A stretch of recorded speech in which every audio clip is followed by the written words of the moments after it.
Dummy Switch Pod. Yes, Your sir. auntie's favorite rugby podcast. Hey. Who else? Even your drunk uncle, it's his favorite rugby podcast. And we're back. We're We're back back. again, yeah. Mm-hmm. Some What's rugby, happening, some Coach? rugby. No. Tough times, but tougher people, eh? Tougher people. Yeah, it's like that. Yeah? Tough time never lasts. Yeah? Only tough people last. Yeah, man. Hey, there were some tough people out on that rugby field. A few hidings, a few high scores. Yeah. I don't know what are they calling this one? The preseason. I didn't quite catch the Yeah, name. they're calling it the preparation series. So they are preparing for something. Yeah, I don't know what some of these guys are preparing for. You know, the likes of EP. I don't know what they're preparing for, but Yeah. let's get That's into. a sad one for them, you know. But it looked good to see them back. But geez. Definitely. Let's get into the first one. Pumas versus the Lions. The Lions hosting in this one. Mm-hmm. Westrad, the powerhouse, my hooker of the season for Yeah. the Curry Cup. Yeah. He got over early. Some strength plays there from the Pumas. I think they showed intent early. Yeah, look, I was quite impressed by him, you know, and I think that game was overall it was a very entertaining game because tit for tat, and you can actually see what the Pumas are sort of what they're trying to do as a union, you know, as much as they're not part of the big teams, but the way that they're playing, you know, you could argue that, you know, had they had the depth and the financial sort of backing, you know, you couldn't discredit a Pumas team being included in bigger tournaments, you know, and the way that they started, yes, it's a preparation series, you know, so we're not going to put too much reps on the results, but for them individually and It I think wasn't a as a bad team, result though. It wasn't a bad result for the team. not at all. You know, I think the Lions really had to sort of pull that one out of the fire, you know, otherwise it would have been egg on their face. You know, I think the positives for the Pumas is that there's some sort of or some level of continuity for them, you know, from Super Rugby Unlocked and Curry Cup as well. So I think, like you say, some of the guys, it's very hard to see what they're preparing for because it's difficult to say, you know, in terms of what the tournaments that are coming up and stuff. But look, it's just good that the guys are back on the pitch and that we're going to start to have some more consistent rugby going forward as things stand. Yeah, and I mean, it's also good for me to see that it looks like they didn't miss a step in terms of preparation. You know, they were in it in this one. You know, it's not nice sort of sometimes when you come back to these tournaments and you see sort of a gap between the bigger unions and the smaller unions in terms of preparation. Yeah. So it was good to see that they kept continuity in this one. Eddie Yes. Fouchier, good to see him back. Mm-hmm. Back at home in a sense. He was at the Lions before playing for the Yes. Pumas. I don't know if the year went fast or that was just a speedy recovery, but I didn't think it was that long ago. Yeah. Up and downside, Devon Williams no more at 10. I don't know if we're sad about that or happy. Look, I think I would have.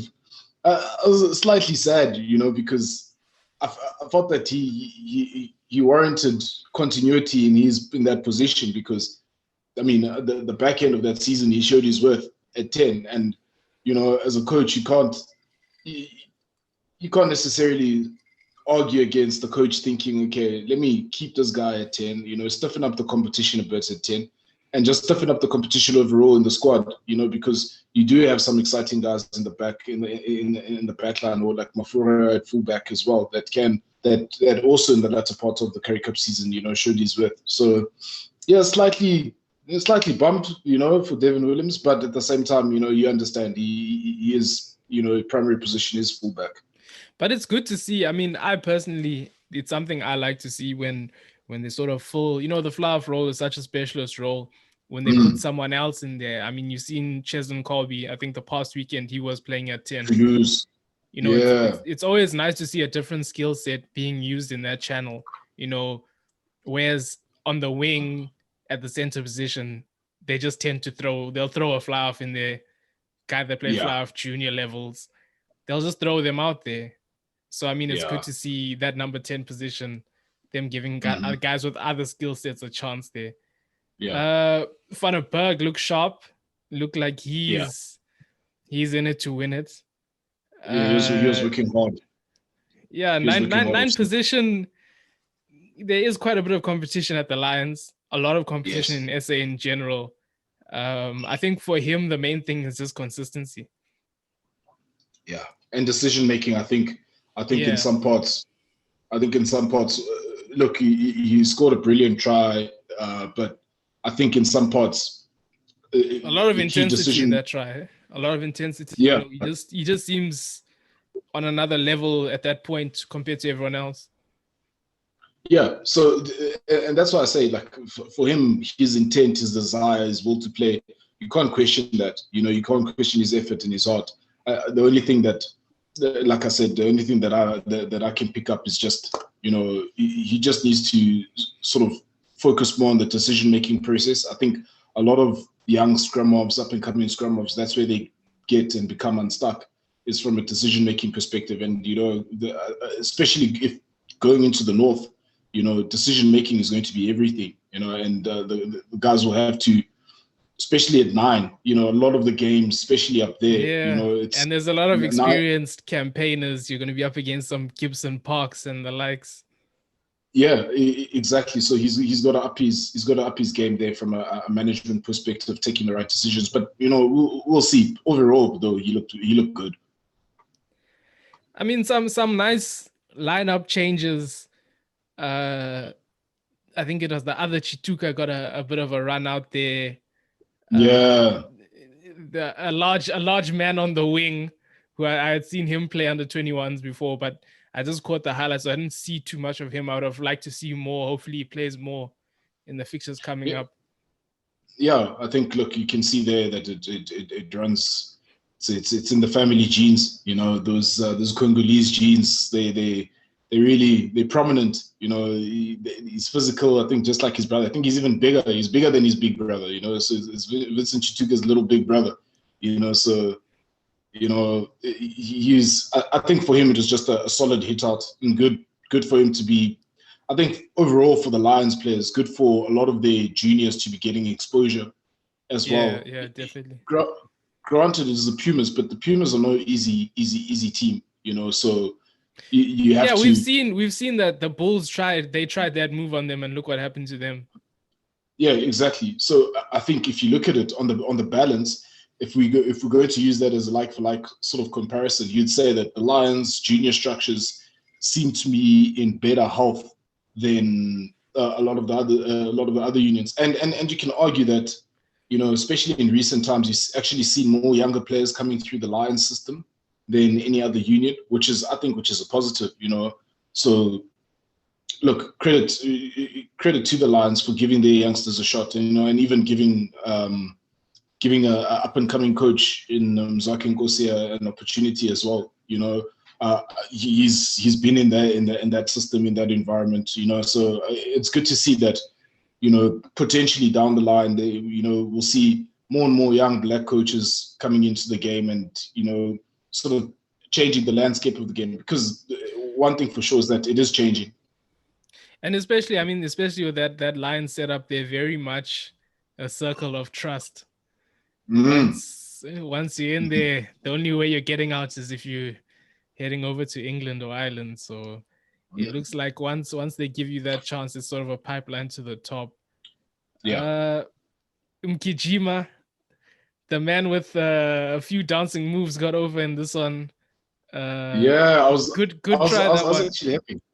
It was, it Yeah. was, it was, I was happy for him. It was a well taken try. And I think finally with Ali Mkijima, if you remember when you were still at the Cheetahs, playing under 21 as well. I think at the time he was probably captain, if I'm not mistaken, of the under 21 side of the Cheetahs. But he was up and coming, and he had a lot of potential. And you thought, okay, this guy, is going to break it through. And unfortunately, it just didn't crack it. So it's That's good the to see him. thing. There were a few. I know him and a few other guys that landed up at the Cheetahs. Some of them that came from the Bulls.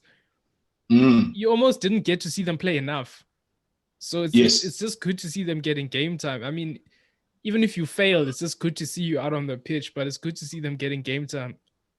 Yeah, that's exactly it. I think so that's exactly what I wanted to get to. Is that just seeing him consistently, I think he's found a home. And you'd want to see him sort of grow from strength to strength in his play, and sort of become a sort of a solid number 12. Whereas down the line, you couldn't discount him moving to a different union. But again, he's got to back it up with his play. But good for him. Good for him. This one, I mean, what is it? 2, 3, 4 point difference. Relatively close game in this one. On to the next game, which was even closer. Down at Green Point, a bit of a baptism of fire down in Green Point. Man, it's weird though. Hey, saying Green Point, it's no longer Newlands. It's gonna take some getting used to. It's a regret of mine. I never got to see a game there. I think I've seen that is the thing everywhere in SA except for there. Look, I've only been to two, Loftus and of course home ground advantage at Ellis Park. But it was always a dream of mine to go to Newlands and watch a test, especially a test match. I would have loved to see a test match there.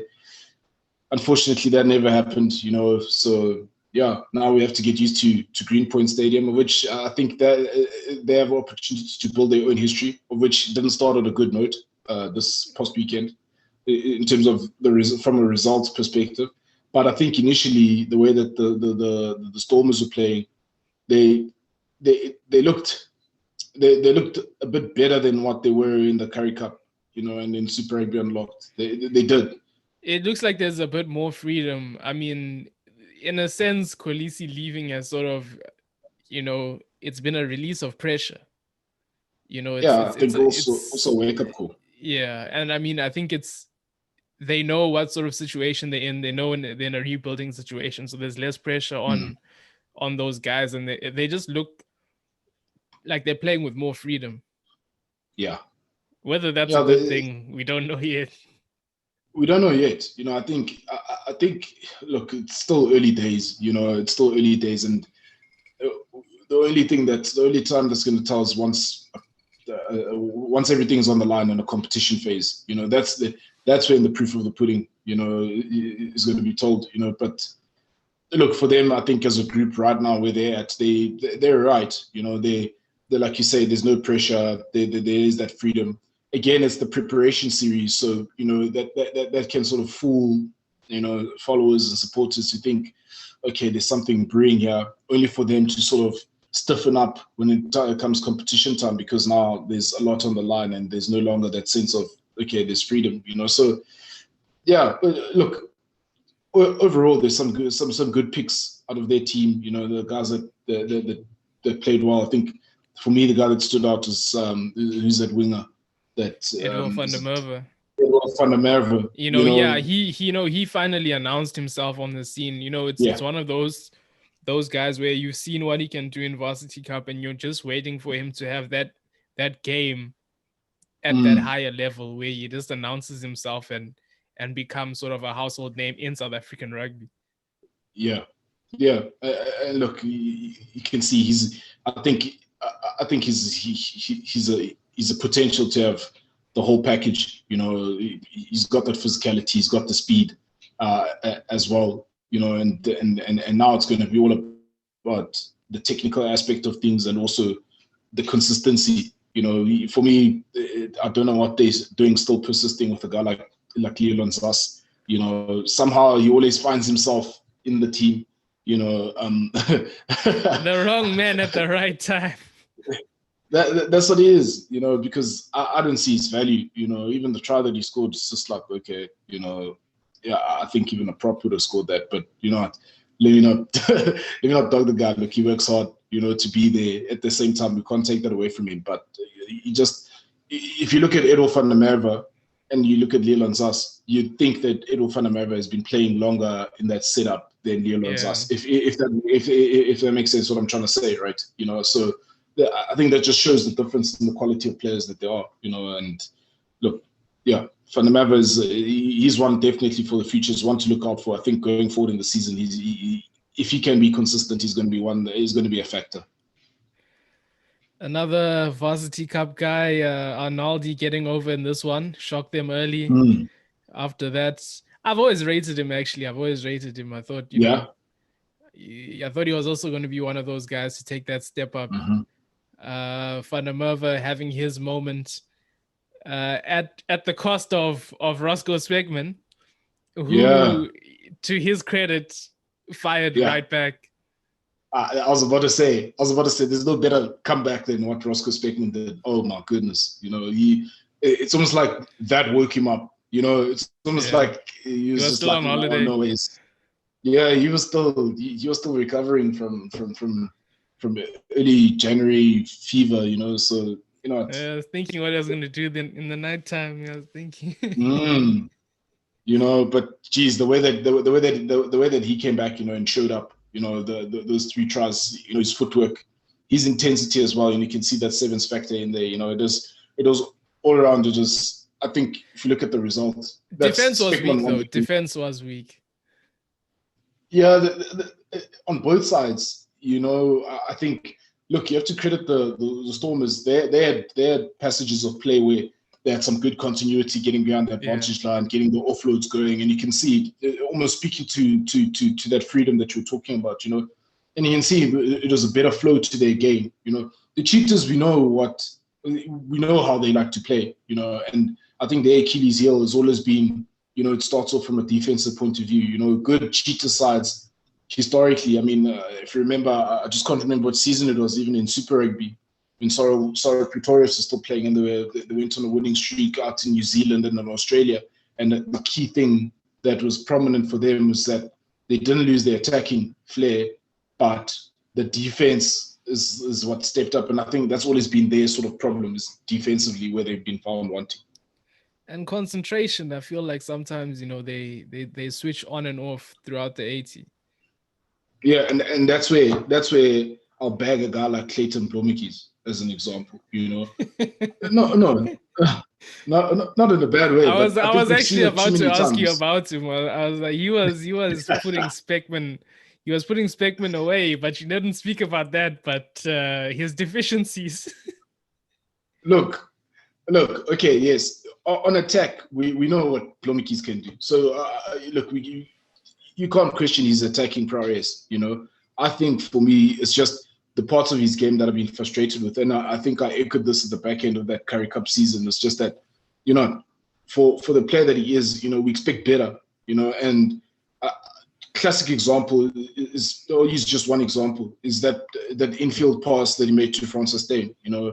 The way that ball came out the hands, you know, it was just, it didn't look good, you know. And for a guy that, you know, you practice with this thing, you know, I think how many days a week, you know, for how many hours, you know, it's things like that. And that's where it's the concentration level, because in key moments in big games, you know, that costs you. You know, this is a preparation series, so there's nothing really riding on it except pride, you know. But at the same time, you'd expect guys to at least show the basic skill execution. I agree. And I mean, for the experienced guys as well, you've sort of got to be that pillar for the guys that they're bleeding in to lean on. I mean, that's sort of the thing for the experienced guys there. Kate Vollett's at number 10. Wonder sort of how long we're going to see this. Is he going to get an extended run of games in that 10 jersey? Could this be, you know, that season for him to step up? I think he will. I think just if you looked at the way that he played, they seemed more balanced and more assured in terms of what they want to, or in terms of just the overall gameplay. And a lot of that, especially from a backs perspective, but even just from a linking between the backs and the forwards, a lot of that gets steered by the general at 10, and look, if I was Damien Willemse right now, and if I'm thinking of playing Flower, I'm worried, because what that's going to mean is that, okay, they'll find themselves in a situation where whether do they start Damien at 15, or does he exclusively now stay on the bench and cover 10, and be willing to come off the bench at 10 if that's where he wants to solely play, if that's where he's going to develop. Because I think at the end of the day, a decision has to be made as to where this guy's going to play. Because the longer it goes on that he shifts between positions, the more it's going to affect his rugby. And he's going to end up being one of those that had the potential but never really sort of blossomed. Sort of like Cohen Bosch. But Yeah. For me, I feel like maybe throw him in the midfield. Maybe throw him in the midfield. That's my solution. I can see him there. I think he'll even have more value in the midfield at 12, possibly even at 13, because defensively he's okay. He's not afraid to put in a shoulder. He's a big man, so it's just about that confidence thing in terms of him unleashing all his talent, So I think right now his detrimental factor has been that he's so talented, and he's got all the tricks, he just hasn't found that, I can say, that confidence and also that consistency, because it's one thing when you have all the tricks, but you have to be consistent, like a example, like a Cheslin Colby, you take Cheslin, you put him anywhere on the field, he'll be consistent in that he's going to give you top drawer stuff. It's not always going to be magic tricks, but the decision making and understanding what he needs to do in that position, that's the difference. And that's why Cheslin Colby is the player that he is, and I think Damien Willemse still needs to really grow and mature into understanding his game and being able to deliver that consistently, Yeah, maybe it's not the environment for him, but we'll see Possibly about this one. I mean, you think if he had a different coaching structure around him, maybe things wouldn't be going like this. On to another interesting coaching battle. Speaking of coaches, yeah, two ex-Springbok coaches, Jake White's Blue Bulls versus Peter de Villiers Elephants. Bulls cracking out the new kit in an old style. I must say I'm a fan of this one.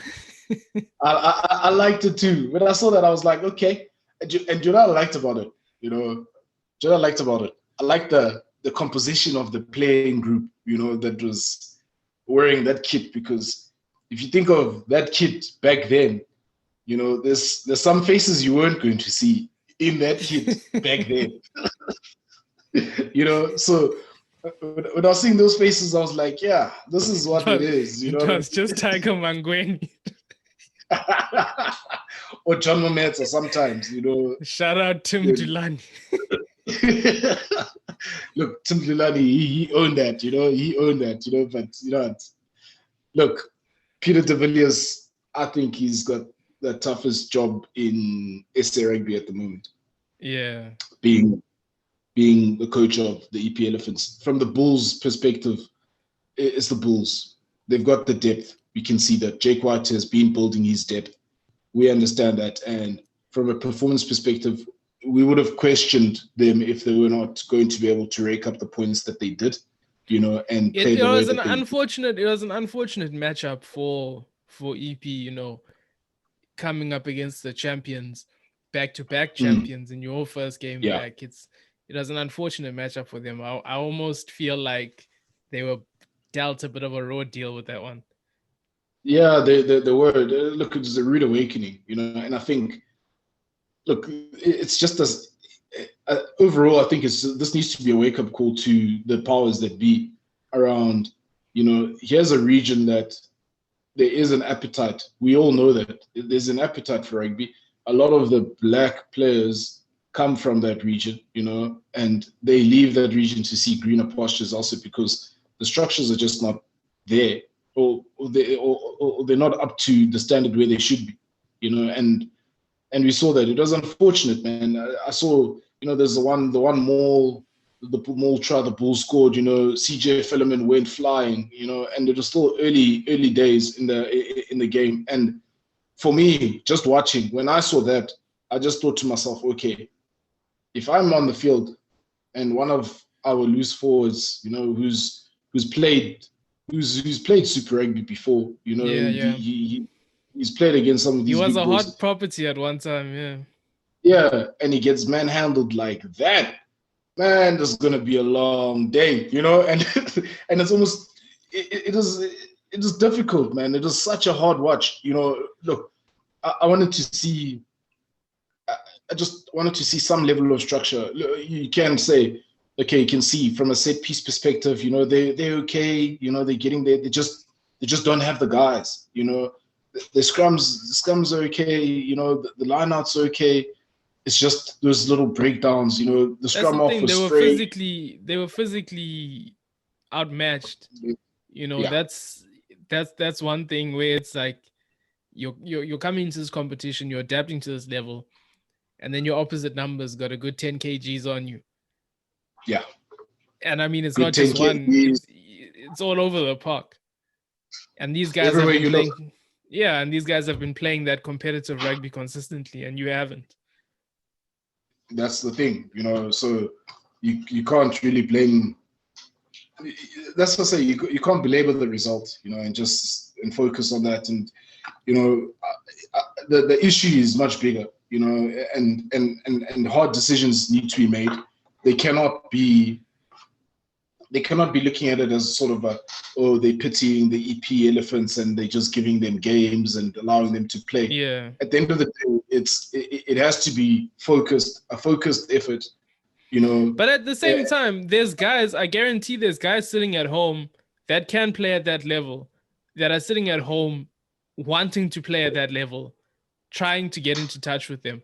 I don't believe that group of players they had on the field is the best they could have got in the region. Yeah, no, certainly not.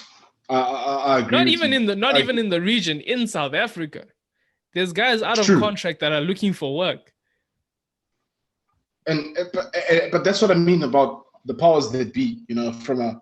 From their perspective, not just SA Rugby. There needs to be a concerted effort to say, okay, whoever is the president, whoever is the chairman, whoever is in those committees, they need to. This is just my view. Is what needs to happen is that guys need to go out there. They literally need to go out there. Pick up the phones, get on calls with people, find guys and say, listen, this is what we're trying to do. Come down. Let's join us. Let's get this car back on the road. It's not going to be an overnight success, but this is what we want to do. This is what we want to build, and we see you being a part of that. They need to have those conversations, because if they have that interest, it makes it easier for them now to go to SA Rugby, and say, listen, go to HQ and say, look, we've got a pool of 50 players, as an example, that we've identified, and this is where we need your assistance. If it's not coming from SA Rugby coffers, SA Rugby, let's help us to get local business involved, or whoever, from an investment perspective.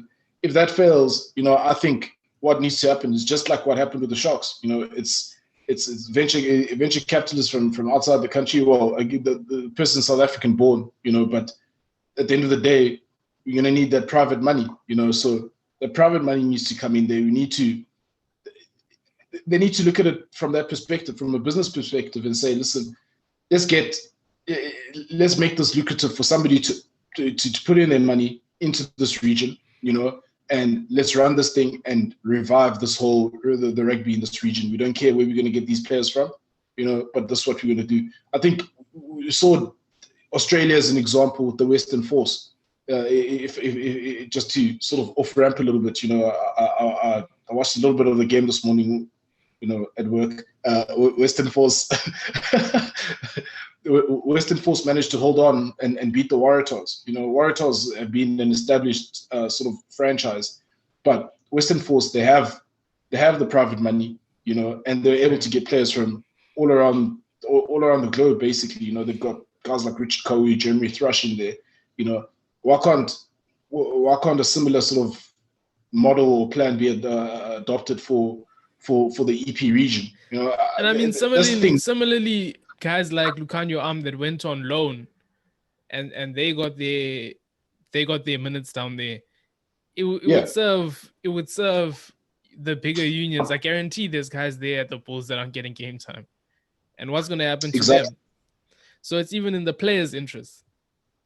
It is. It's in the players' interest. It's in the union's interest, because if you can align, for example, if you align with EP, so we all know the Lions, Stormers, Bulls, and Sharks, they're all going to be playing Pro 16 rugby, right? So who's staying behind? We've got the Pumas staying behind, we've got the Cheetahs staying behind, we've got the Griquas staying behind, right? Now, throw in the elephants in that mix as well. And what you can do is you can run a domestic tournament concurrently. And within that tournament, EP can be the team that's going to now absorb the guys that are on the fringes and all those other unions to make sure that they're getting minutes, and in line with the overall SRB plan.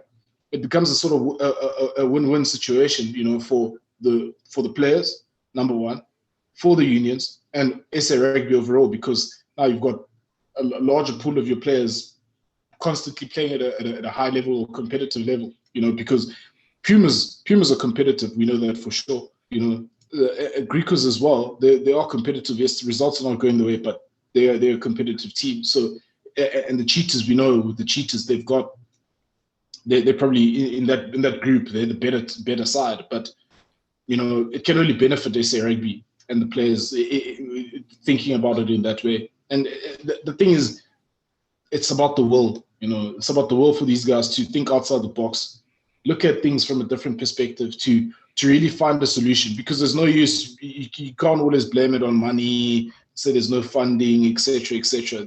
Look, there needs to come a time where that's no longer the first go-to sort of excuse to say, look, there's no funding. I'm pretty sure if you had to go out there and you make it palatable for an investor to put money or private money to put money in there, they will. We'll see how this one develops. Getting into the Bulls team, Zach Berger, his new home, Madosh Tambwe, him as well, stepping into a new jersey. Interesting case with him. Lions, Sharks, then Bulls. I didn't necessarily see it working out at the Sharks, and then them bringing in even more wingers. It just looked like he fell in a similar position as that he was in the Lions. I mean, I don't know if the check was probably bigger at the Sharks, but I mean, landed up in the same position. Good to see him. I mean, the Bulls sort of they're looking for wingers. They were looking for wingers. We saw Stravino Jacobs come in, and we sort of saw a few other guys fall out of favor. So I think there's a good opportunity for him. Zach Berger coming in, the departure of Ivan Van Sale. Another bright spark in this one was Johannes. He was quite impressive. He was, and geez, he's got a turn of speed. He's got a real turn of speed, So. And he's got a dangerous step. I think I've actually seen him play, but he was playing at fly half, and he can really cut them up. He's got a dangerous step, so it's going to be interesting. I mean, he's the guy for me that sort of, besides Edward van der Merwe, really took his opportunity this weekend. Yeah, that's for sure. I can agree with you on that. I think from you're talking about Madosh, I can see. I just see him as a replacement for Travis Ishmael. I think the Travis Ishmael project for Jake White was really it hasn't paid off. So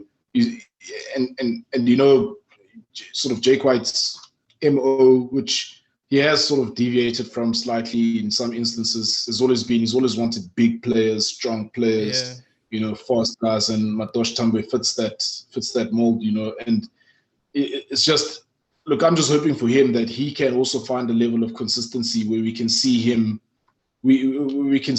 sort of reach the heights that he was at when he was at the Lions, when the Lions were flying high, because we haven't. It's been a long time between drinks for him, since we've seen him sort of, just putting in a very good performance and having an effect on the game. He came in hot at the beginning there with the Lions. He really came in firing.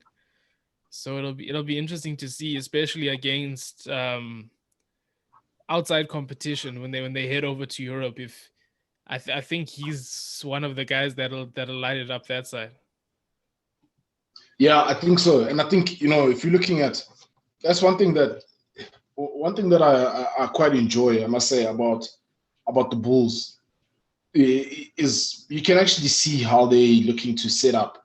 I think we've spoken about this before about depth, especially in the Northern Hemisphere, and you can see Jake White, all his experience now is going to come into play, because you've got Madosh Tambwe there, he's a tall winger, and we know the Northern Hemisphere teams, the kicking game is big for them, and they are going to put boot to ball. We know that it is going to happen, and you've got a guy that can, dominate the aerial space as well. I think their fullback, I just forget that boy's Creel. name.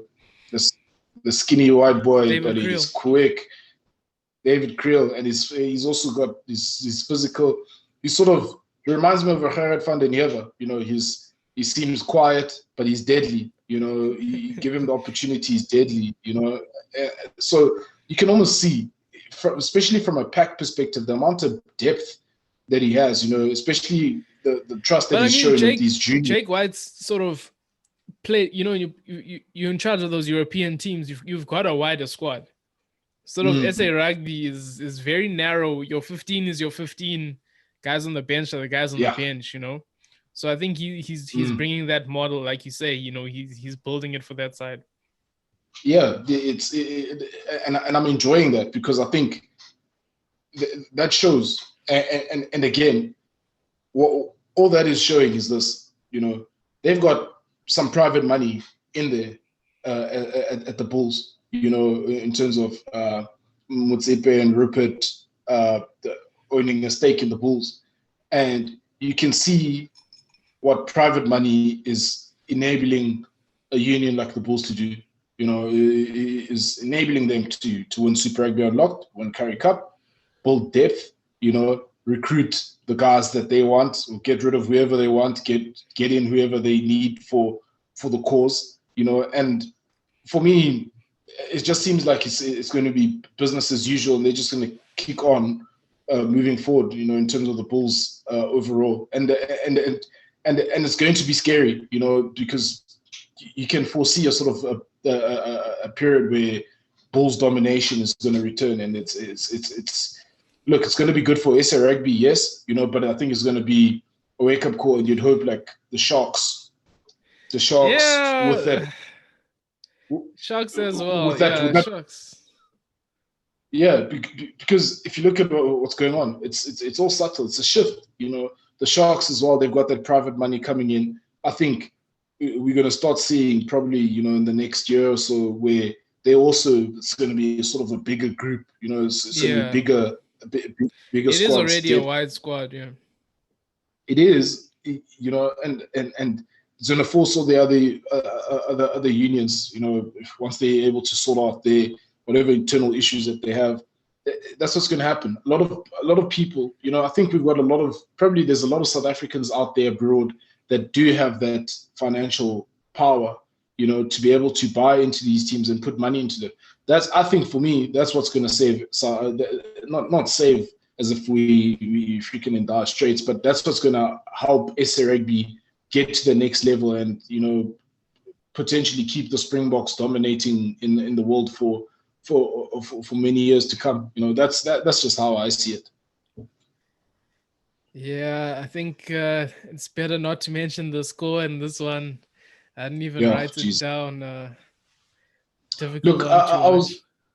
I was happy to see Inikadebe back, and he found himself as captain as well. Peter de Villiers rates him highly, so good for him. I read an article that apparently had broken his hand early in the game, and he played the whole most of the game, basically up until halftime, I think, or just after halftime. So, look, credit to him. I think, of course, if you're a guy like him, you're not just going to want to go off after 3 or 10 minutes, after. And he did show flashes. You can see his quality. That's the thing for me, is that you can see the quality that he is. There's a few guys around him that, you think, okay, potentially, but, I think for him, yes, it's good that he finds himself back in sort of professional rugby, but if I was him, I think I'd be looking to, well, obviously he's out now, but once he gets back on the pitch, just try to get back out there, play consistently, and then, look to secure a move to where he can potentially, show his talents. Yeah. Well, Lions, or even if I was him, I'd try to go overseas and go cash in, because I think he's had a long time in the wilderness, and I wouldn't blame him for doing that. I think I wouldn't blame him even if his aspirations were no longer with the Springboks and he just wanted to go it's and a cash in. strange one. It's a strange one, especially with him, because you see so many guys going abroad and going to relatively obscure places, guys playing in Russia. There's a big boom there for guys going on. And you just wonder why they wouldn't take a guy that was sort of in contention for Springboks, starting for the Sharks, but they'll take an under 19 player from Border or something. You know what I mean?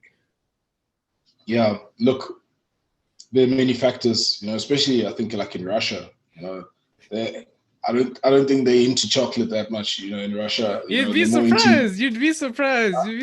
I've seen one or two of those South Africans, and they're not all white. Oh yeah, but well, I'm just saying, in terms of it's I think it's well, even the US as well. The US is also, they've picked up their recruitment. They really have, and if I was, actually, it's funny that you mentioned the US, if I was Ini Khadebe, because I think at the time that he was at the Sharks, I think Gary Gold was still at the Sharks as well, before he was Springbok coach. I don't know, if I was him, if I had contact with Gary Gold, I'd be giving Gary Gold a call to say, listen, link me up with whoever it is that's that side, and let me try to get to the States and go play over there. There's so much opportunity for him, and like I said, I wouldn't blame him if he was looking to sort of cash out and cash in now on this new lease of life, back in the professional game. Wishing him the best. Other game, last game of the weekend.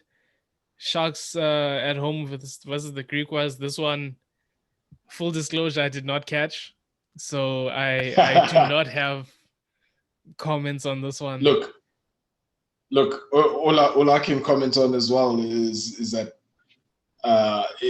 from what I read, because I didn't watch the game as well, just Sunday, I was just like, look, I wasn't even home, but but I just caught the sort of the reports on that game, and from the reports, Apelele Fassi seems like, his star is just continuing to rise, and I wonder why I don't like him more. I really wonder why I don't like him more. There's just something that's, I don't know if it's the Sharks jersey. Look, go do yourself a favor, if you can. Go and see when you're still at Dale College. I mean, this kid has played 10, played 12, played 15. And is the real deal. He's the overall package, and you can see that. And you can see why he's been touted. I don't doubt that. I just think his player profile, you sort of haven't seen anybody sort of his size, his height, playing fullback in a while. You know what I mean? Yeah, and his, how can I say, his impact on the game, because just from an attacking sense as well, just his feel for the game, he looks so comfortable, So yeah, look, the Sharks Griquas game, all I can say is, it's preparation series. Nobody's really taking that so seriously, but we'll have to catch up on that, and we'll see what the next few games show us. I'll be disciplined enough to watch. So yeah, full Definitely. disclosure. I think these games are, there's a few midweek ones, so we'll be catching up on those ones. Anything Yeah, else you I want to think comment on? yeah, no, look, I think there's games on Tuesday and Wednesday, if I'm not mistaken. I think really more than anything, this is not so much about the results right now. It's really just around, looking at what the state is, of our rugby. And I think, some unions will be happier than others in terms of what they've got from a depth perspective going into the north. Others like the EP Elephants, I think they just, it's like that stepbrother, the stepbrother that nobody likes, but he has to be there, and it's not nice, or that stepchild, or the stepchild, where you're like, you got your own daddy, leave me alone, but you feel sorry for them. You feel sorry for them because you don't know what's going to happen, because they're playing now in the preparation series, are they going to be in another tournament? Nobody knows. And you feel sorry for them. And then, Cheetahs, Griquas, Pumas, it's like, okay, they're here, yes, they're helping the other guys that are going into the pro rugby series, but, I think it would make sense if they had to have, an internal tournament running with the guys that are left behind. It can only benefit our rugby, because, look, you got to keep those guys playing so that by the time Currie Cup comes around, it's a better quality and there's no, how can I say, then there's no discussion around, oh no, they've been off for a certain period, there wasn't any competitive matches, because I think I was saying earlier, speaking to my brother, and I was saying that, listen, the quality of rugby, they cannot be an excuse, because people, these guys get paid. Yes, there's guys that are in the amateur ranks, but the fact of the matter is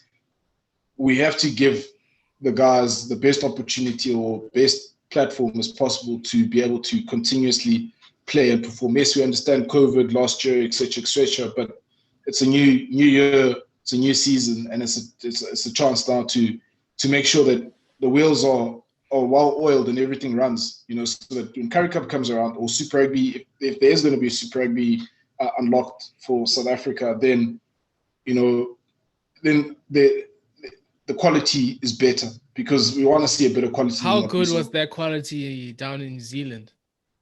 Oh man, jeez, I'm jealous. And it's like, it's looking at your ex that's doing better than you right now, because these guys, it's just what's going on.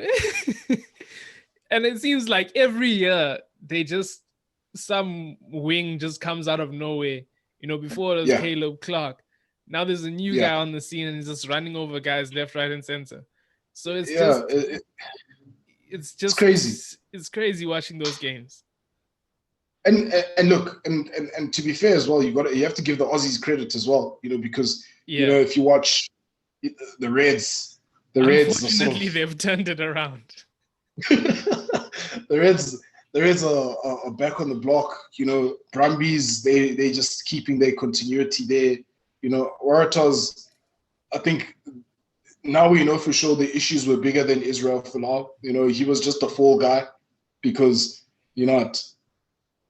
they have problems. And it's good to see like the Western Force, but still, like you say, the quality of the New Zealand rugby in the beginning, in the early games, yes, you see, okay, it's almost like the first 10, 15, 20 minutes, they're still adapting. It's, it's a new season, new game, first game.